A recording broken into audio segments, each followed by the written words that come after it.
Welcome to the Blueprint Podcast for self-love, self-healing, and overcoming the limiting beliefs that keep you feeling stuck. This is your opportunity to take the deep dive into who you really are with the tools and tricks to maintain a healthy relationship with yourself. So if you're ready, take a deep breath in, let it out, and let's get started.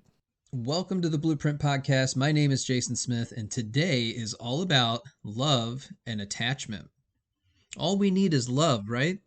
In modern dating, things have gotten really interesting.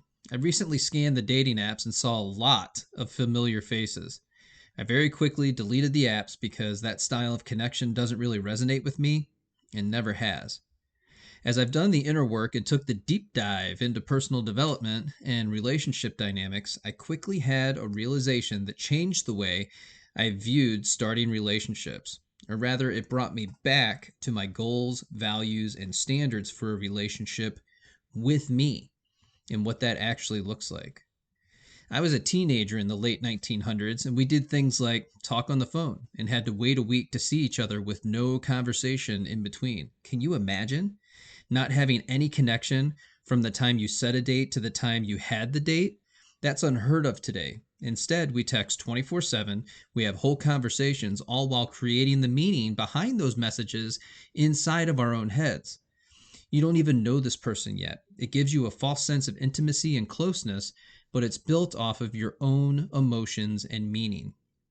We've lost the art of connection. So many people now avoid a phone call because it makes them feel a certain way. But that is connection, hearing that voice on the other end of the line. They prefer to text, private message, chat, snap, but the emotion that brings up isn't real. That's just an emotion you're assigning to that experience based off of your own past experiences. They make you laugh via a meme that they didn't create or put any effort into, yet we still create a story about that person in our heads that they're funny. The meme is funny, and they may end up only being slightly funny, or they might not be funny at all. They just know what makes them laugh and thought that it might make you laugh as well. So, in a way, you're connecting, and they acknowledge what is funny to you, but there is still low to no effort being exerted. I've said it before, and I'll say it again. Do you know your goals, values, and standards for a relationship with you? Have you taken the time to write down what you're looking for? Have you taken the time to do the inner work so you can become all of those things that you've written down? So here's a few key takeaways to remember. Your attachment style isn't fixed. You can heal your attachment style. Professional help, coaching, and other modalities are available to you to heal. Take what resonates and leave what doesn't. The key to self-love is learning to trust yourself and learning to let go of what no longer serves you. Now, if you're looking to have better relationships, it all starts with creating a better relationship with yourself. And we do this by understanding our attachment style and looking at the four main attachment styles. Make sure you go to the show notes because I'll link some additional resources there for you so you can begin your journey in understanding your attachment style. Number one is secure attachment. It's characterized by feelings of trust and confidence in close relationships. Individuals with this attachment style feel comfortable with emotional intimacy and are able to express their emotions and seek support from others. They are able to perform and maintain close, supportive relationships while being able to balance their own needs with the needs of their partners. Number two is avoidant attachment and everybody's favorite. Avoidant attachment is defined by reluctance to be emotionally close or intimate with others. Those with this attachment style may feel uneasy with the idea of being emotionally reliant on others and may struggle to express their emotions and ask for support. They often prioritize their independence and may feel overwhelmed by the demands of close relationships. The author of the book Attached even said if he had to write the book all over again, he would have been more empathetic to the avoidant.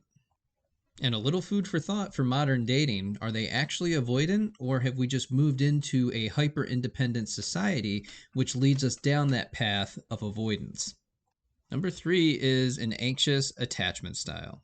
It's marked by the fear of being abandoned and a need for ongoing reassurance and support from others. Those with this attachment style frequently worry about their relationship and may feel insecure in them. questioning their partner's feelings. They may also be highly sensitive to their partner's actions and feel easily hurt or rejected. And this is also where we begin to talk about anxious texting. What is the meaning that you're giving to the text messages that you're receiving and that you're putting out to the other person? Number 4 is the fearful avoidant. Fearful avoidant attachment is characterized by a fear of both intimacy and being abandoned. Those with this attachment style may feel uneasy with emotional closeness and may also worry about being rejected or abandoned by others. They may find it difficult to express their emotions and may have feelings of insecurity in their relationships. And as we close the show, I want to remind you, you're not broken, there's nothing wrong with you, and you do not need to be fixed. You should also know your attachment style is not a badge of honor. It's not a permanent state that you have to be in for the rest of your life.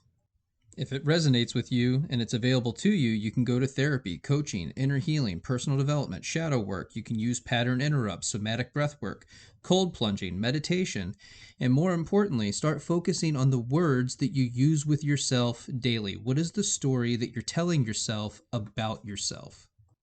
Remember, it all starts with you. And if you enjoyed this podcast, make sure you rate and review the show, share it on Instagram with your friends, and you can tag me in it at JBirdFit. That is JBirdFit.